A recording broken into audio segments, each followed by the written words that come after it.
guys, and welcome to our second GamingUp interview, where we are talking with indie developers from around the world about their newest released video game, and of course, getting to know the person behind that game a little bit better. Today, I'm joined by Dave Proctor from Mighty Yell, but I think you can introduce yourself way better than I could. I mean, that was pretty good, to be honest with you. Thanks. Yeah, you got it. Nailed it. Interview over. No, hi, I'm Dave from Mighty Yell. We're a studio from Toronto in Canada. I am the game director and writer of most of the comments, content and jokes on the Big Con. I'm just really happy to be here. That's really good. Before we talk about your brand new game, let's talk a little bit about yourself so our audience get to know you a little bit better. I did some research and read on your LinkedIn account, you say that you love to tell stories. When did you find out that you love to tell stories, and how did you find it out? Oh my God, that's a great question. When did I find out that I love to tell stories? It was a long time ago, I think. I've always been writing and telling stories. Like as a kid, I remember as a kid I used to take like swaths of paper on family road trips and stuff. I would take like a big, bunch of blank paper, which I'm sure was very annoying to my parents, and I would like draw little comics in the back of the car. I used to love writing like in notebooks and just creating. Like I've always been a someone who likes stories. And then, when I grew up, I guess if I can say that I've done that, I know that feeling. I just really wanted to write. I started writing and I started like self-publishing stories and stuff. And I, it's just like a lifelong love of narrative expression and kind of taking people on a journey. And then I kind of noticed that my love of writing dovetailed well with some things in games that I could maybe get behind, and that was kind of where my storytelling led me to games. All right. So you mentioned games. That would be the next questions, because you say that you love games. What games did you play in your childhood? Oh my God. Yeah, I'm just like gonna grab things off of my desk, but I was a big Mega Man fan as a kid. I was a big Mario fan as a kid. I loved so like I've got watershed gaming moments that I can point to. I can think of like playing the original Super Mario Brothers on NES and like asking my dad how come I couldn't like jump over a pit, and he said, oh, you have to hold B when you jump, and that was like the last time I ever needed his help on a video game. And then I played like a lot of Nintendo stuff, and then I was gifted by a very good friend of mine a copy of The Secret of Monkey Island, and I started playing adventure games on my computer. And that kind of blew my mind open, because I was playing like NES and SNES stuff. And those are all like very largely action games or RPGs and stuff like that. I didn't play a lot of RPGs as a kid. And adventure games that were really focused on comedy and story, comedy specifically, like blew my mind. I didn't know that was something that you could do in video games. I didn't think you were allowed to, make a funny game. And it broke my brain. That was like and then I just started seeking that out and seeking out bigger, sort of more narrative experiences. Like I put a lot of time into stuff like Metal Gear Solid. And then I got really into RPGs and playing, Final Fantasy. I love Final Fantasy 9, even though nobody does. And yeah, it's just like big, long stories and big, weird. I've always been interested in games that aren't like traditional games, I think, is maybe where I can summarize that. So you definitely played a lot of categories in games. What was your favorite game, and why was it your favorite game? Yeah. All right. There's a couple of answers to that. Are we talking about me as a kid too? Sure. Sure. On all time, what was your favorite game? I mean, the Secret of Monkey Island was like one of my all-time number one with the bullets favorite game. Because it made me laugh, and it was such an engaging experience. I had this like LucasArts Adventure pack. That was a big boxed PC collection with everything on disk, everything on 3.5-inch floppy disk, which I'm sure turns people into dust when I talk about it. Many, yes. Yeah. And it came with this book, this not a manual, but like it was a walkthrough, but it wasn't. It was like a diary of the main character, Guybrush Threepwood, and he's like, it describes puzzle by puzzle how to beat it, but it doesn't do so explicitly. It just says like, good thing I remembered what that recipe was. It does this sort of. I thought that was such an amazing experience where you could just you could have the game and you can have this separate thing kicking around, and that was really magical to me.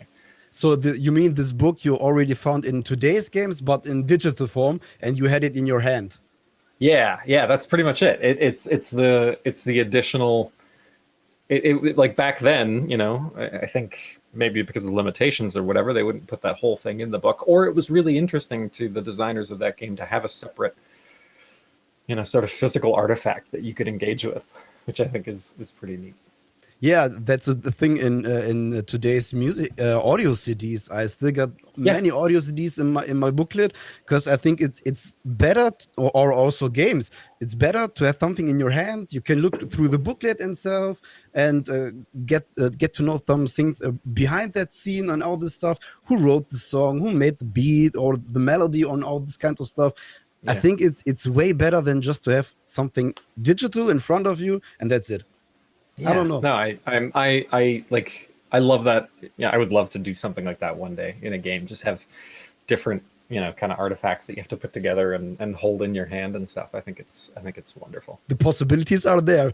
Yeah. So you are not only a game director, you also design video games. Can you give us an insight about the way you design games?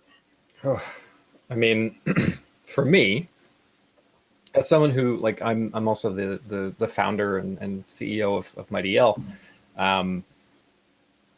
I did a lot of early sort of production work as well. So I was like kind of the producer and for a bit until we brought on our very talented producer. A lot of what I do is kind of having a dialogue between what I want to accomplish and what we can accomplish. And to me, there's some for at least for the big con, there was some back and forth of like, this is the game that we want to make, and this is the game that we can afford to make, and like, what's the delta? What's the finding a balance? Find the balance, right? Yeah. So as a designer, the thing that was really important to me, and my kind of approach to design is very sort of big picture. Like, what is the whole experience that players take away? And then, like there's the whole experience and there's the little moment to moment stuff. We get the moment to moment stuff out of the way very early. So stuff like our conversation system is built around little words in the middle of the conversation so that you can, actually, I'll boot up the game so we can just see an example. I'll use my, whoops. Not supposed to be this far into the game. That's my bad. No problem. I'll probably, I forgot that I had a save file going here. Oh yeah, that's right, I do. Well, I mean, hey, what the heck? This is one of our levels that people won't see on a lot of playthroughs and stuff. This is Las Venganza. It's our casino level, or our Las Vegas level later in the game. So our conversation system that we wanted to make was. Let me see if I can get somebody to actually talk to me. This guy's having an existential crisis. We'll walk away from him. We wanted to have people be able to present, what they're about when you approach them, so that you could like get a sense of what you as Allie. For those that don't know, like the game is about a con artist, and she's a young woman trying to save her family video store in the 1990s. So she's running around. She's trying to kind of put together cons and hustles. I don't know what that guy's doing.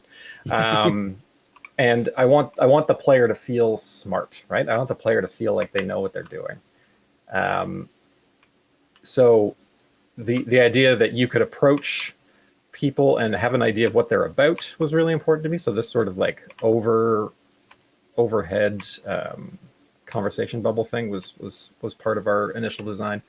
And then I wanted conversation to feel like something that you are actually engaged in. So all these characters have not been activated yet. So I might actually just quit out of this level and take you somewhere where you can see something fresh. But because I was mid testing something for an upcoming patch, so that's my bad. I'm just gonna nuke our save file here.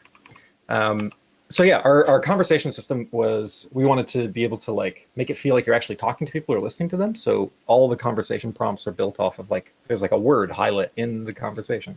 And so what that feels like to me is you are, you're latching on to someone saying something. You know, you say something about the video store and I hear video store and I go, video store? Like I want players to feel that way, like they're actually diving into real conversation. I don't love, I already did that. That's okay. I don't love when games are like, here's the conversation line. Then I say my thing. Then you respond to it. Then I say my thing. And you respond to it. That's not how you and I talk, right? Like that's not how people talk. So that kind of stuff was really important to me early on. And then once we figured that out, I knew that I wanted to feel, I wanted the player to feel like they could go anywhere. So our design of levels and our design of mechanical interaction stuff was really based on openness and spreading things around, and those kinds of questions happen really early on. And then after that, it's what do we want the player to take away from the game? So those are my big questions. What do we want their moment to moment to be? What do we want the player to take away from the game? And then somewhere in between is the conversation of what is the story arc of the game. Story is a major part of design, has to be, I think, to make things feel engaging. This is what I was talking about here. So this character has a little button prompt in his conversation, and I can start a conversation with him by latching onto it. So. Are all your games created or designed this way to have it open-minded, if you can say that in this way, or is it just the big con now? I really wanted to explore the idea of openness. I've always loved the idea of like, what if you could not? I mean, it would be great if we could do anything, but there's that difference between the game that we can afford and the game that we want to make, right? And making a game where you can do literally anything is probably impossible. But I did want to, especially with adventure games, like I want to know, what does it feel like to like be able to solve a puzzle in 5 different ways? What does it feel like to move around like that? Like that's what the big con is about. You're supposed to feel like you found everything. Like I'm playing Metroid right now, right? Metroid Dread, and like it's explorative, but you hit these points where you're like, oh, I found the magic pathway that got me to the next area. I did that all on my own, and like, of course, you didn't. But the design of making the player feel like this is what we want them to take away. Yeah, this is what we want them to take away from the game. So that's the moment to moment, and that's the big picture. All right, that's definitely great. We are coming to back to your game a little bit later. Let's talk a little bit about yourself still, because I got some things I still want to mention. Like I said in the beginning, I mentioned that you love to tell stories. Besides your job as a game director and designer, you also write novels. Are there any differences between telling stories in video games and in novels? Yes. Great answer. Yeah, great answer. I think there's, and sometimes we can view it as a limitation, but the need for games to be a bit more interactive does present new challenges. And it does present, a different set of ways to approach a problem. For example, if I was writing The Big Con as a novel, I could probably just, authoritatively say what Allie does, and I could make it have consequences that are different than if it happened interactively. Like in interactive, I would have to, like, Allie's going to steal this person's wallet. Okay, so do I want that person to notice? Do I want that to matter to the story? Do I, and if they do notice, if they don't notice, right? It creates twice as many possibilities, hypothetically, and it makes for a difference in the work. And I have to account for both of those things, and I can't write a full, rest of the novel based on one single wallet change. So I either scale that back and make those reactions smaller, or I don't make it something that matters as a choice. So like, and then the trade-off there is that maybe not every single wallet matters. And in the big con, like, everyone that you can run into is a bit of a dolt, and they like, they're all like, where'd my wallet go? And that's like that comedy and that power fantasy is meant to make the player feel like a really smart con artist. But in a novel, I could have her get caught. I could make it so that there's like a big, cascading set of consequences, and I could usher in this thing. The trade-off is that the player doesn't feel like they created that story; they feel like they're watching it. I mean, that, and I feel like I could write a novel in a month, and I can barely make a game in 4 years. there's a great deal of work that goes into games just to tell the smallest story. It took us a long time to make the tools that we made here, and now we've got them set up in such a way that we can do some pretty cool stuff, at the drop of a hat. But like I did most of the story scripting, gameplay scripting, from beginning to end, like starting in February or March of 2020, and like we just powered through it for the rest of the year.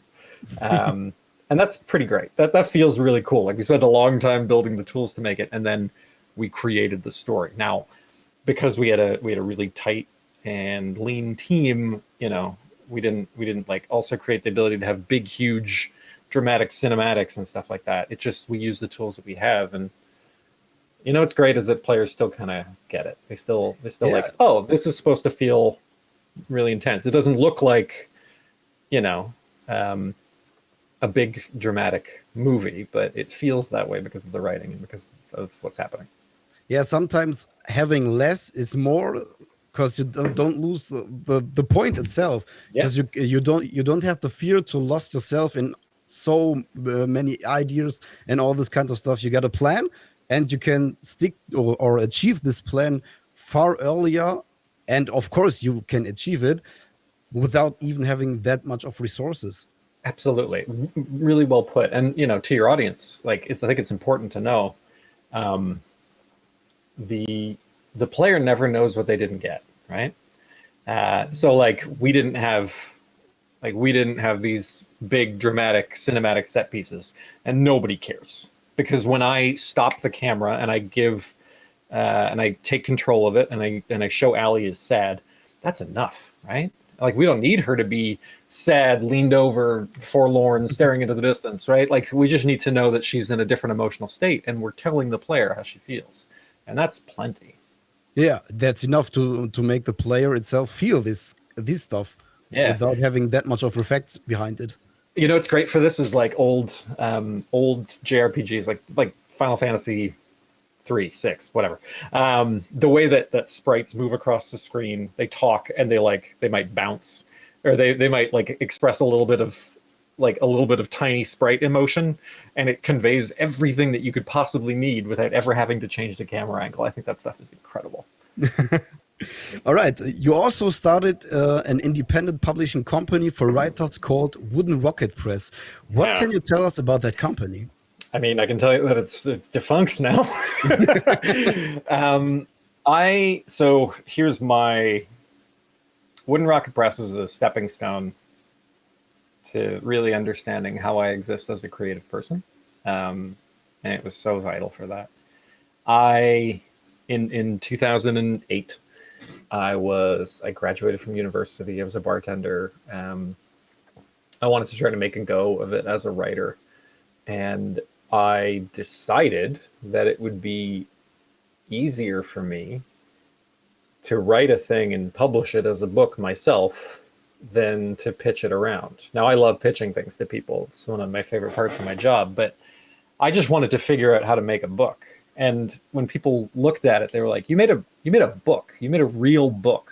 Like, that's something that you're not allowed to do, you know, like, and that's how I function. I like to say, like, I like to figure out where I can sort of take up space and express stuff that I need to express, and learn how to do that.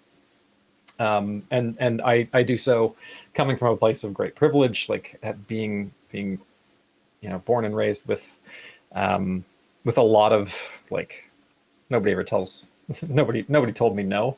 And my hope with Mighty Yell is that I can create that atmosphere and sort of empower my team to do the same thing, and sort of empower other creators, maybe people that didn't have the same upbringing as me, maybe people that don't have the same look or gender expression as me, to take up that space, because they can do those things. They can publish their own games. They can make their own things. I started Wooden Rocket Press so that I could learn how to navigate something with zero sort of knowledge of it. and then Mighty Yell kind of became an extension of that, with, I mean, 13 AM Games, my first gaming company in between. We really learned how to fly by the seat of our pants, and Mighty Yell wanted to take that energy and bring a sort of positivity that I am a big fan of, a sort of certain energy for helping other people with their games, and yeah, it's all just one big stepping stone on sort of the kind of company that I've always wanted to run.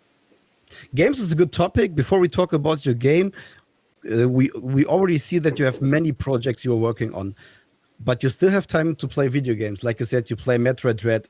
What other games do you play nowadays? Okay, I just recently did this big, huge, nerdy reorganization of my entire, like, video game backlog. I love, like, tracking things and you know, data-driven life. It's my happy place. Stuff that I'm playing. I am actively playing an Airport for Aliens, currently run by dogs, by Strange Scaffold, which is a very weird adventure game that also uses the sort of openness that the big con has. Olivia Nelson Jr. and I were talking a lot about designing both of them while we were making both games. It's very silly, and it makes me laugh a lot. So I took a break to Metroid for a bit to start doing that. I was playing Eichenfell for a little bit. It's super hard in some moments, but it has a lot of really great, like, accessibility, you know, down tunes that I think are brilliant. You can make any fight really easy, which is great, and, like, something that everyone should copy. What else? I don't know. I like to play a lot of stuff. I recently finished Horizon Zero Dawn, which was a lot of fun and very big. And I don't know that I'm going to go that deep into a AAA game, because it takes a lot of time. Definitely, yes. And respectfully to the makers of AAA games, I feel like once I learn the few new things that are really innovative, I feel like we hit a lot of similar design tropes sometimes, and I can kind of get into a bit of a rut playing those games sometimes. Or the opposite, which is they are so well designed and you know, they scratch a perfect itch that I can just lose myself in them for a very long time. But, you know, I've got 1,200 games on my backlog, so I might not have time to dip into another 40-hour action RPG. So Dark Souls wouldn't be a thing for you, right? I mean, I just want to play Dark Souls because I like punishment. Here's the other thing. It's like I like hard games too, right? I like Mighty Yell. We want to focus on things that are not combat focused, or at least not violent. And but that doesn't mean that there aren't games that do that so well. You know, they're like, I've never played Dark Souls. I really want to try Dark Souls. I love dodge rolling. You know, I love like big, difficult action stuff. I'm loving the harder stuff in Metroid Dread. I could do that. I could do that for a really long time. All right. You mentioned that you play a lot of games. Did you had any idols in your career that inspired you in the way you design and direct games and tell stories? Man, good questions across the board. I I don't know. I don't know that I've had a lot of idols. I've had like because the like I mean, before I understood how much games were made by people and how much games are a function of a team, right? Like I really admired the work of Tim Schafer, and I still do. I think he's a wonderful writer, and I think he's put together a really great company, and he's put together really great teams that execute on really beautiful, one of a kind projects. But the quality of those things are really because of those teams, right? It's everybody there. I don't, yeah, I don't have a ton of designers that I have like. There's a few people who I would love to live inside their brain for a little bit. I'd love to live inside Lucas Pope's brain for a little bit and get how the design process works on those things. I had the pleasure of working with Vertex Pop, who made Graceful Explosion Machine and Super Crush KO. I got to bring Graceful Explosion Machine as like a freelance producer. I got to bring that to Steam and PS4, and I worked on all of Super Crush KO. And Mobeen Fikri, who runs that company, is such an incredibly intelligent game designer, and he thinks about like I would love to live in his brain for a little bit.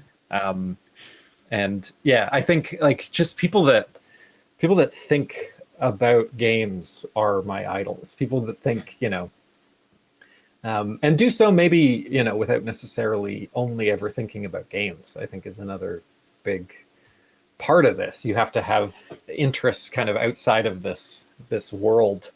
My some more things that inspire me in games that are not games are like Mark Danielewski, who wrote House of Leaves. If you've ever seen that book, is a sprawling, bizarre experience in terms of a book, and it really changes my like how I think about art, and I love that. I love that stuff. All right, so now our audience does know you a little bit better. Let's talk about the Big Con specifically. It was released end of August, and you already taught us or tell us a little bit about the behind the idea. What was the idea behind that game, and how does the game works? Yeah. So sorry. You want me to just kind of explain sort of what the game is a little bit? Yeah, Yeah. that's right. So the Big Con is an open-ended adventure game. It's a game about Allie, who is a young woman who discovers very early on in the game, possibly moments from now, and as I'm walking through it, that her family's video store, which is Linda's Video right here, is under threat of loan sharks. Linda, who is over in the corner right here, her mom has put a big, huge lien against the house with some shady dudes to help pay for a band camp trip for Allie to be a famous trombonist that Allie doesn't really want. And Allie meets a charismatic con artist who says that she can help find the money that she needs, but she has to travel across the country. She has to learn how to steal. So you're walking around, a host of different levels, and you're engaging with people in these sort of weird cons and adventures, and you're just trying to get the money back for your video store. How long did it took you and your team to create this game? A while. We started like really, really early starting in May of 2017. Now that early phase is like really rusty prototype stuff. very early, very, like still defining what we wanted to do there. But and we had an initial art direction that we took kind of until the following year, 2018, I think, and then we brought on a new art director, and she redefined the whole style of everything. So the game has existed in its current format since about 2018, early 2019. And then honestly, like, so much of it gets made in the last little bit. So a great deal of work was done over the course of 2020 in a pandemic, no less. Yeah, that's another part which made the game. It could be done earlier, I think, but this whole pandemic stuff took a little bit time out of the normal life, I would say. Is this the first adventure game, or did you already had any experience in this category of game? This is Mighty L's first game, and actually my role as a producer in general has been mostly on action games. I've worked on a lot of action games. I did some of the writing and storytelling work for Super Crush KO, which is great. Such a wonderful thing to work on. And I did the story put togethers and like the storyboard editing for Runbow, which was the first title that I ever shipped. But no, this is my first big story focus. How long does it take to complete the story if you want to go through the whole game? We like to tell people it takes about 4 hours, give or take. And then if you wanted to go back and play it again and get all of the things that you missed, you probably spend another 2, maybe another 4 hours if you really want to. You already said that AAA games with all these long stories you like to play. Would you someday create a game which takes a lot of time to play itself? I don't think I would. I think this 4 to 6 hour range, maybe 10, I think that's a beautiful amount of time. I love games that take me for, for a few sittings and then let me go. And this is maybe just the way that I play games too, right? Like I really like games that don't overstay their welcome. Like, again, no disrespect to the really long games, but I find that with games that I get really sucked into, I'll end up kind of giving up on them rather than stopping them. And I think there's a big distinction there. And I'd rather players complete our games than go, okay, I guess I'm done with this now. Yeah, that's the part. Games should make fun for you to play. And so many people getting frustrated if a game takes too long and all this Dark Souls stuff. But the players are a different way because they love to fight hard and to achieve laying this new boss and this new boss. But many players aren't really deep into a game. If they get stuck at a certain point and it took too many time to complete the game, they're getting frustrated. And like you said, saying on their own that they are done with the game instead of completing the game. Yeah, I think so few people like finish games that they start for whatever reason. Like that's just a statistical fact. I can almost play this entire spying sequence in the video store without actually looking at what I'm doing, which is pretty great.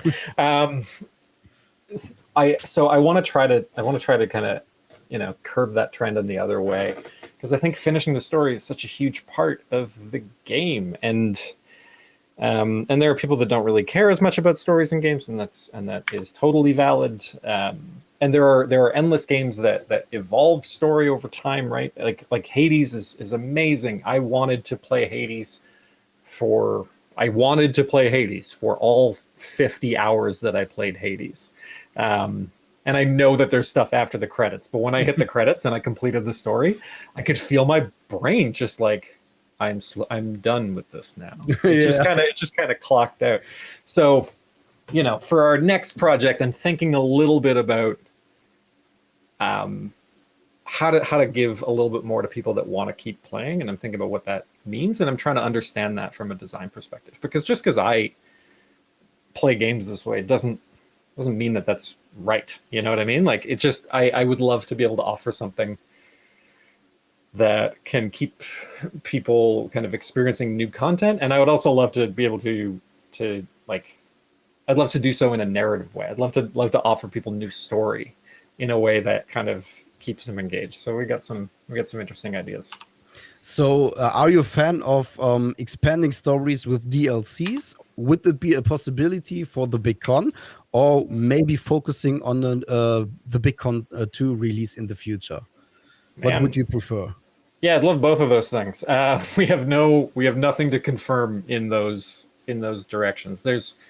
There are some things that we are fixing in the game as it is right now, and there are some small updates that we wanted to make that I think people are gonna enjoy. So, not even thinking about like, you know, paid DLC or anything like that. There's just a little bit more with the game that we want to do. And you know, you have all these ideas and you scope them down a little bit to help hit a launch. And as long as you can do so in a sustainable and you know, healthy way with your team, I think it's good to explore those ideas. So we're gonna poke a bit more at the game. So we can here see the balance again, finding a Exactly. balance in ideas and what you are creating out of it. Exactly. And sometimes maybe you just have to do some of those ideas after you launch, right? That's right. Yes. All right. One last question. This game is a single player game. Would you think about maybe releasing multiplayer games in the future? I love multiplayer games, and again, like, as long as we have the right sort of narrative thrust to it, and as long as the mechanics feel good, like we at Mighty Yell, we really want to just start cranking out some other ideas. So yeah, we got some ideas in those directions. Obviously, I can't confirm anything yet, but yeah, no, I love, like, games are the best. Like, I love this medium so much, and being able to play it with other people is really magical. Like, I love games that are designed to be for 2 players or 4 players, and especially when they're not necessarily 100% like action and combat games. Like, I think it's really cool to have something that you need to play with somebody else. All right. That sound like very good plans. So we are definitely looking to the future about your new games and all this kind of stuff. And thanks for your time, for having us or for having me, and tell our audience who you are and what the Big Con is about. Thank you so much. I really, really appreciate it. Again, I'm Dave Proctor. I'm from Mighty Yell. You can find us on Twitter at Mighty Yell. You can go to thebigcongame.com and learn more about the Big Con. You can purchase the game on Steam and on Xbox One, Xbox Series X, and Series S. And we would really appreciate it. And if you could leave a review, that really, really helps on Steam. That's really it. Just thanks a lot for your attention. And really, thank you for this wonderful interview. I really appreciate being part of it. Thank you too. All right. I would say have a great day and have a nice week. Yeah, you too. Bye.